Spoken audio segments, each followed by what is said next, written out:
Welcome, ladies and gentlemen, here from Zurich for Zurich Invest Night. And we want to talk today to Dave Paxton from Kapa Gold and listen what's going on there. Dave, good morning. How are you? Good morning. Nice to be back in Zurich. Yeah, nice to see you. Especially when again. the gold price is at a life high today. Oh, yes. Very interesting. Yeah, yesterday. 2,348 I just saw some minutes ago. That's correct. great. Yep. And I think this is something the industry waited a long time for. And Yes, hopefully now it can stay there. That would be great. Probably the first time I've been to a conference when the gold's at a life high. So very exciting. Yeah, I saw a lot of smiling faces this morning at Denver Gold Forum. That's great.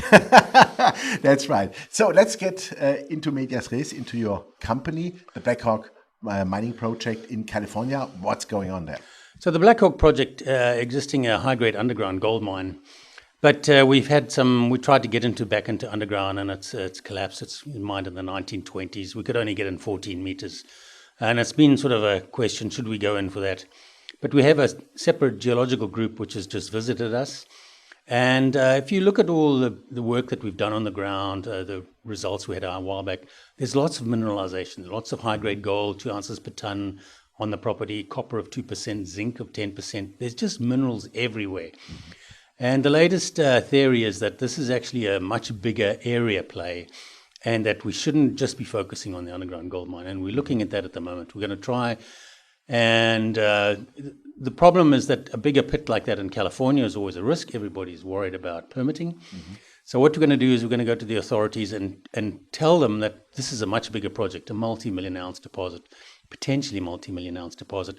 We'll look at it and see if we can get preliminary approval from them to actually look at it. If something is found like that, mm-hmm. we can make a much larger mine.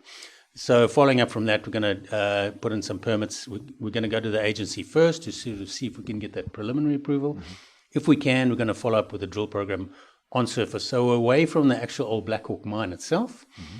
but on the property in the area, really looking for the source of all this mineralization. Mm-hmm. Lots of theories on where that comes from. This is a very prolific area. There's lots of little gold mines in the area. But there's a big source somewhere. Mm-hmm. And we want to try and get a handle on it. So really the focus is changing away from the underground mine. We might still go back into it if we can see access. It's going to take a little bit of engineering and some safety work to really go in. It's a small access up a cliff face that's hard to get to.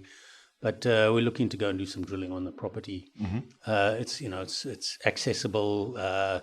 The drilling should be pretty straightforward. There's no surface disturbance. There's existing roads, big road nets. So we'll just drill on the road. So we'll see how that's our plan, sort of looking for that at the moment. Yeah, exactly. It would be just my next question. What are you exactly in detail then planning to explore for that larger amount and for the source? Drilling. It's going to be drilling. Two theories, whether it's a skarn deposit. Skarn is a source of lots of major mines. Mm-hmm. Or whether it's just multiple fractures and mineralization coming up through the multiple fractures. Mm-hmm. Quite a geologically mixed up session. You see basement at the bottom and basement at the top. It's really been thrown around quite a lot in connection with the San Andreas fault. But we're going to be drilling deeper holes in the middle of the property looking for potential skarn. So it'll be a fence of about 4 of them. So that's what our plan is at the moment. We're sort of going, but we're not going to do that until we get the agencies saying that if you do see something that looks interesting, they will. You'll have to go through the process. In California, it's a long, arduous process, but the process would be to look at a potential open pit project. Okay, so not to, let's say, force the underground thing. If you can do an open pit, it would be much easier. Much easier to mine. It's very high-grade gold all over the place. And if you can get a pit with a decent grade overall, it's potentially, that's how the mining business goes nowadays. So we're looking at that. Good, super. So that sounds like a game plan for this year, I would say, definitely. Yep. Let's assume by the end of the year, you found something really big. You are really happy with it. What would be the next immediate step? Because I know California, it's not so easy with permitting. And mining, once you have it, you are in super good shape. So we're told that to do permitting for deeper holes, ground disturbance is the problem. So we would not have ground disturbance because we're going to do it on the roads. But even so, we think is a good 6 months to get permission to actually do the drilling. We know that they're very short-staffed, the agencies, and that was the problem we had before. We put in applications to fix the road, and it was just that they were so overwhelmed, and they didn't really know whether the road needed a permit or not. Eventually, we just got a letter from them saying you can go ahead and clear the road, which we've done. But permitting for these drill holes, if you're creating new pads, it's going to be difficult, but it's on existing roads which are well used, and there's quite a big network of roads. We'll just drill from the roads initially. So that initial drill program will be quite easy. But you really want to make sure that the agency's on board, that if you find something, they will provide you go through all the processes and do everything, eventually be able to look at an open pit. We're doing all the background work there. There are these desert, the yucca trees. There's a particular type of yucca tree which is protected. We do have some on the project, but Mitsubishi over the road has moved some of those, and we know the people that look at that. We have a group that maintains the environmental base ground, and there's no desert tortoises in the area. There are some mountain sheep. We'd have to keep an eye on those, but we have a group that's looking at that, and that's documented at the moment. So. Okay, super. Yeah. Perfect. I saw in your presentation you have also the Mastodon project, but I think yesterday you had a press release that we announced yesterday that we are no longer going to proceed with the Mastodon project. So what was the reason for that? We did a lot of technical work on the actual mineralization. There is nickel there, but it's varied nickel, lots of different types of nickel. You get the various different types of nickel. And reviewing that, we realized that is unrecoverable. There's no one type of nickel which is recoverable. So we've decided that we won't proceed with that because it's just going to be, it's a big project, but you won't recover the nickel. It's not recoverable in any one shape or form. So we've decided not to proceed with that. Okay, and I think, to be honest, I think with the size of your company, it makes maybe also more sense to really focus on one project and move that really forward. Yeah, the Mastodon project, we wanted something in Canada which was flow-through fundable, but we'll still look at other projects. We like gold being where it is. The Blackhawk project was a gold mine, but there's lots of copper and zinc, and there's lots of minerals all over the place. So, but it's gold focus that we were looking at. Gold mine. Okay, so California is a gold mining region. Yeah, so how does it look money-wise for you this year? And maybe you need a bigger partner, I don't know. Yeah, we need funds. If we're going to do a drill program like that, it's going to cost money. The share price has taken some pressure, so we're looking to see what we can do about that.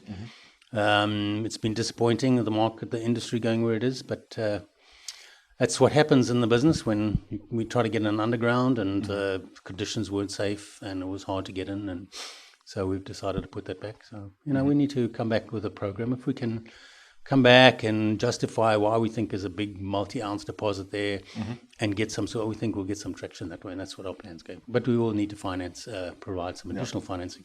A drill program we'd be looking at would be 300-400 meter deep.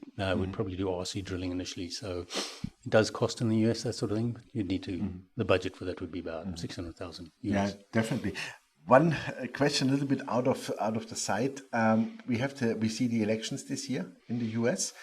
What do you think? Biden, let's say they move on like they did, but if Trump comes into play, do you think it's positive for California? For definitely positive for the mining. Trump before did a lot of encouragement to the mining, and the rumors are, a lot of the regulations were sort of wasn't so strict on the regulations, and so that would be positive in California for us. I think we just have to wait and see what's going on. So, the Biden administration has said that they want to get minerals from outside the country. But, just look at copper. There's some huge shortage of copper predicted to be coming up. There's some big copper projects in the US which are not proceeding because of that. There's a big shortage coming. Look at the gold price going up and who's buying it. And copper, everybody talks about a massive shortage of copper. Hello? Yes. It looks good. It's doing very well, yeah. Yes, absolutely. Last question, where's the gold price by year end and the copper price? What do you think? Well, I've been a super bull on the gold price, and you started me on something which is going to take a long time discussion. I believe that the gold market looks like there's a very, very strong big buyer buying it. And, there can only be one or two. It's obviously governments that are buying it, can only really be one. The reason why I think they're buying it is they want to create an international currency. If that's the case, I can see the gold price much stronger. But, we don't bank on that. It's the fact it's going up by $30 a day, every day. That's very unusual. And it's not ETF buying. It's not private buying. ETF is actually still very low compared to, ETF holdings. When the market really gets a feel for the gold, you'll see the ETFs picking up. Presentations this morning on the gold price. I think it's a really life low. So I'm quite bullish on the gold price. I think we're going to see it stronger. I think you're going to be... we're going to be surprised at the end of the year, sort of towards the $3,000 per ounce level probably not there. That's really optimistic. Okay, super. And copper, what do you think? Copper, massive shortage coming. Everybody talks about it. They say they need another one of these, the mines in the Congo, that fantastic mine in the Congo. They need another 5 or 6 of those. And there's not really been many being found. Anywhere you do find copper, big copper projects take you 10 years to put into production. If we're talking about the car industry, the electric cars, you need the infrastructure to charge it, and that's copper wires, and there's not enough. Absolutely. Yeah. That's right. So make sure you really bring your Blackhawk project forward. Yes. Because the world needs your gold and your copper. Well, gold would be good. California. Exactly. Yeah. Super. Anyway. Dave, thank you very much for your time and wish you all the best for that. Yeah, thank you. Thank you. Thanks again. Right. Yeah, ladies and gentlemen, that was Dave Paxton from Kapa Gold, and you heard it. They are now fully concentrating on the Blackhawk, historical mine and the historical project, and really want to search for probably a skarn or even for the source from where the fluids are coming and from where the metal is coming finally. So I think very interesting thing in California, in the US. Don't forget that safe jurisdiction, and let's see how the election goes. But I think the US are great for mining. So check out the company. Thanks for watching us, and bye-bye from Zurich. Thank you very much. Bye-bye.